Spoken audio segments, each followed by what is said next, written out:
Bonjour tout le monde, bienvenue à cette deuxième journée de ce symposium. Je suis très content d'être ici avec vous. Mon nom c'est Julie Bergeron et je suis aujourd'hui essayer de réessayer de la musique pour commencer la journée aujourd'hui. Ça n'a pas bien fonctionné hier, alors j'espère qu'aujourd'hui tu as apprécié le bruit du Butekada. C'est une façon de se rassembler, avoir un rencontre, un partage d'énergie, de valeurs, et une chance pour nous de partager nos pensées, de penser au sujet du futur et on espère prendre de l'action pour ce futur. Donc, pour commencer, on devrait faire le point sur le fait que les terres sur lesquelles les organisatrices du symposium se retrouvent font partie du territoire traditionnel non cédé de les peuples Anishinaabe et Kanien'kehá:ka. Et nous voulons reconnaître ce fait-là et les remercier. On veut aussi vous rappeler qu'on est ici pour s'engager, pour participer, mais aussi pour s'épanouir. Il y en a plus de 50 pays représentés à ce symposium. Et comme on l'a dit, nous sommes tous et toutes des étoiles et avec notre partage, on peut transformer le monde. Et je pense qu'avec 50 pays représentés, on a un bon début. Je veux vous rappeler que à 15h30 à chaque jour, on a une rencontre informelle. On a une session spéciale pour ça. Ça a une chance de discuter la journée, les sujets qui nous ont intéressés. Et à chaque matin, tu as aussi l'option d'utiliser l'interprétation simultanée. Tu as l'option en bas de ton écran, un petit globe de choisir la langue que tu veux entendre. Et vendredi, on va avoir des ateliers.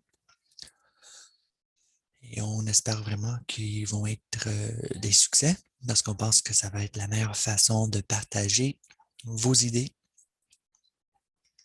et toutes les actions que vous aviez. Et si vous manquez des sessions, c'est pas si grave. Tu peux aller sur YouTube et choisir de les regarder plus tard. Donc, si nous pensons à la journée hier, on a vécu le paradoxe humain avec Paul et ce qu'il a partagé. Faisons face à des enjeux sérieux en cherchant de la solidarité humaine. Je voulais partager cette pièce artistique avec toi. Comme tu as dit, on base nos pensées au début de chaque journée sur une œuvre d'art. Ça, c'est une œuvre très spéciale de Stanley Février. C'est au sujet d'un fusillade massif aux États-Unis en 2017. Il disait que les armes sont quelque chose qui ont beaucoup d'impact sur nous, mais en même temps, ça nous fait penser au fait aussi que la vie est tellement fragile. Alors, tu vois ici les fusils qui sont faits en céramique très, très fine.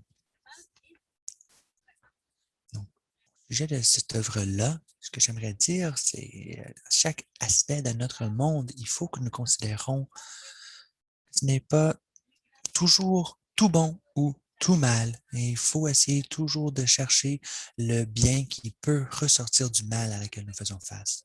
Une autre façon de penser au bien qui peut ressortir de différentes situations. Un autre organisme que Paul discutait hier s'appelle Playing for Change, jouer pour le changement. Ils ont une chanson ici que je voudrais partager avec vous. C'est une chanson que beaucoup d'entre vous connaissez déjà, What's Going On par Marvin Gaye. Mais j'aimerais ça que tu puisses l'écouter d'une nouvelle façon, comme un militante, quelqu'un qui veut changer le monde. Et cet organisme essaye de donner une éducation en musique aux enfants partout au monde qui puissent continuer, qui puissent avoir le financement pour continuer leur scolarité et elles utilisent la musique pour essayer de faire cette connexion et les encourager. Donc, continuons avec la musique ici.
Donc, comme vous avez vu, c'est une chanson très spéciale, message, solidarité pour un, et que chaque artiste qui a participé dans cette performance ont donné leur temps pour les enfants de ce mouvement, de cet organisme.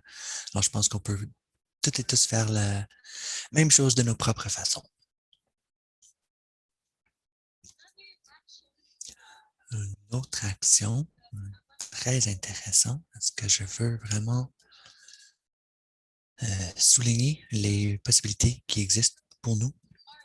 Et je veux partager une forme d'artiste militant, un militantisme artistique. C'est une action, 60 actions sur 60 jours, si tu es vraiment engagé, ou 60 secondes si tu veux juste investir un petit peu d'un bien pur. Côté gauche ici, tu as un exemple d'une action que tu peux prendre. Chaque papier est une action. C'est une action que tu pourrais prendre sur 60 jours ou sur 60 secondes. C'est quelque chose qui prend place partout au monde et que les personnes sont très impliquées. Donc, ça peut être une inspiration pour vous si tu voudrais commencer quelque chose comme ça dans ton école, dans ta ville, dans ton université. Tu pourrais le faire, puis tu as toute l'information nécessaire pour partir ce projet. Je veux aussi offrir un rappel que nous allons discuter de sujets sensibles. J'ai un petit caricature ici que ce n'est pas facile d'encadrer la liberté d'expression. J'ai un autre à côté, quelqu'un qui a monté son drapeau et dit qu'il veut avoir la liberté sur Internet. Donc, si tu veux partager un message, que ce soit un d'amour, de respect entre vous, soit en personne ou en ligne. Donc, le message ici, c'est d'être respectueux l'une vers l'autre, même si on a des opinions différentes. Donc, d'autres informations avant qu'on commence avec notre première présentation ce matin. Je peux vous rappeler que si vous avez des questions pendant la présentation, tu peux les demander dans la boîte à clavardage sur l'interface Zoom. Tu peux aussi demander ton question en anglais, français ou espagnol, mais le présentateur va faire sa réponse en anglais parce que ça va être plus facile pour les interprètes si nous restons en anglais. Et pour que vous le saviez, après la pause, tu vas avoir 3 options fascinantes. Tu peux aller sur l'expérience d'éducation à la démocratie des jeunes au sein d'organisations sans but lucratif qui va être présentée en français par Sophie Théocine Leblanc et Josiane. Tu as aussi une pédagogie critique et les crises aux États-Unis qui va être présentée par Antonia Darber et Peter McLaren. Et vous avez aussi une autre option en espagnol. Et ça va être présenté par Eloy Reyes Sanchez et Marie-Ève Marleau et Lourdes Marlet Riosnal. Donc, juste avant de commencer avec la présentation par Michael, je voulais partager une œuvre d'art avec vous qui a été publiée dans les Artful Narratives of Transportation dans le journal canadien pour l'éducation adulte. Donc, ici, il y a des mains qui tiennent un téléphone cellulaire, un objet du 20e siècle qui peut créer des connexions ou briser des connexions. Est-ce que ça dit quelque chose? Ça représente plusieurs différents aspects de ce monde dans lequel nous rentrons. Un parti de la nature, mais séparé de la nature. La technologie a un côté magique et nous sommes en train de se faire transformer. Donc, c'est à nous de décider qu'est-ce qu'on fait avec.